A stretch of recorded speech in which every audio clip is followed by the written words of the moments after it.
আহিরিটোলা কাণ্ডে চাঞ্চল্যকর তথ্য তদন্তকারীদের হাতে। সুমিতা ঘোষ যে ট্রলি ব্যাগ নিয়ে এসেছিলেন সেই ট্রলি ব্যাগেই খুনের পর ঢোকানো হয় তার দেহ।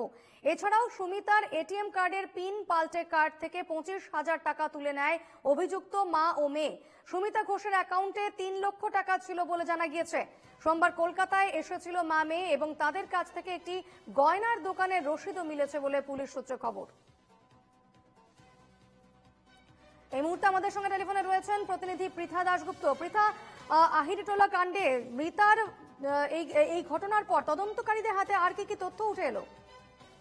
তদন্তকারীরা তদন্ত করতে করতে যে চাঞ্চল্যকর বেশ কিছু তথ্য উঠে আসছে। প্রথমত, যে ট্রলি ব্যাগে যে দেহাংশ পাওয়া গেছে গতকাল আহিরিটোলা ঘাটে, যেটা বয়ানে ফাল্গুনী ঘোষ এবং আরতি তারা স্বীকার করেছে যে গোড়ালি অর্থাৎ এই দেহ তার পিসি শাশুড়ির দেহ এই ট্রলি ব্যাগে ঢুকছিল না, সেই জন্য গোড়ালি কেটে সেটাকে কোন রকম ভাবে ঢোকানো হয়েছিল। এই যে ট্রলি, সেই ট্রলিটি আসাম থেকে সুমিতাই কিন্তু নিয়ে এসেছিল, এমনটা কিন্তু প্রাথমিকভাবে তদন্তে উঠে এসছে, অর্থাৎ জিজ্ঞাসাবাদের মাধ্যমে। ইতিমধ্যেই তুমি জানো এই মা এবং মেয়েকে জিজ্ঞাসাবাদ দফায় দফায় করা হচ্ছে।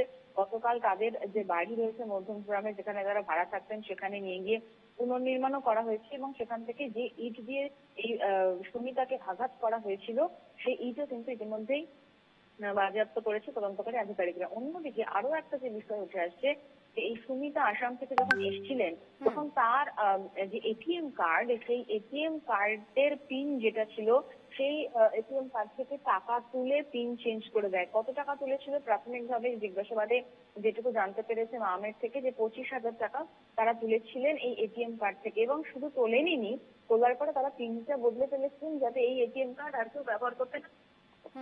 অন্যদিকে যে বিষয়টা, যে এই অ্যাকাউন্টে 3 লক্ষ টাকা ছিল, ফলত যে বিষয়টা বারবার প্রকাশ্যে আসছে যে সম্পত্তিগত সমস্যা, পারিবারিক সমস্যা, সেটাই কিন্তু ধীরে ধীরে আরো বেশি তদন্তকারীদের ভাবাচ্ছে যে শুধুমাত্র কি টাকা পয়সার জন্য বা সম্পত্তির জন্যই এই খুন, নাকি এর পেছনে অন্য কোনো কারণ রয়েছে, অর্থাৎ কোনো অশান্তি, কোনো আরো অন্য কোনো সমস্যা রয়েছে, সেটা দেখার চেষ্টা করা হচ্ছে।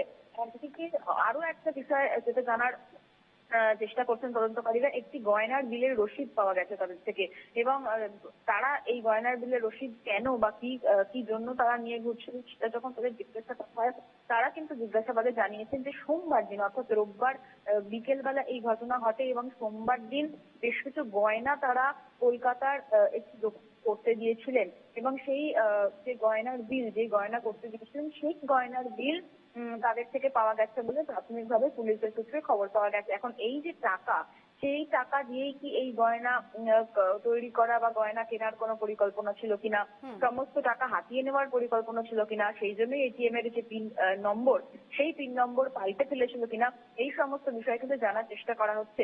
ইতিমধ্যেই মা এবং মেয়ের বয়ানে বেশ কিছু মিসিং লিঙ্ক পাওয়া গেছে এবং যেটা দিয়ে তার এই সুমিতার এই গোড়ালি কাটা হয়েছিল সেই অস্ত্র এখনো পর্যন্ত উদ্ধার হয়নি। সম্ভবত যেটা মনে করা হচ্ছে তদন্তকারীরা, এই যে সামনের পুকুরে তারা জানিয়েছেন যে তারা পুকুরে অস্ত্রটি ফেলেছেন, সেই পুকুরে ডুবুরি নামিয়ে খোঁজার যে চেষ্টা সেটা কিন্তু করা হবে। এবং আজকে তারা গতকালই অ্যারেস্ট হয়েছে, পুনর্নির্মাণ হয়েছে, আজকে তাদের কোর্ট প্রোডাকশন আছে। প্রাথমিকভাবে পুলিশ তাদের নিজেদের হেফাজতে চাইবে, তার কারণ আরো জিজ্ঞাসাবাদের প্রয়োজন রয়েছে। এই হত্যাকাণ্ডের নেপথ্যে ঠিক কি কারণ, সেই কারণ বার করে মোটামুটি ভাবে মনে করা হচ্ছে একটা পারিবারিক অশান্তি, সম্পত্তিগত কারণ, কিন্তু এর পেছনে আর অন্য কোনো কারণ রয়েছে কিনা সেটাও দেখার চেষ্টা করবেন তদন্তকারী আধিকারিকরা। বেশ, সেদিকে অবশ্যই নজর থাকবে। ধন্যবাদ পৃথা।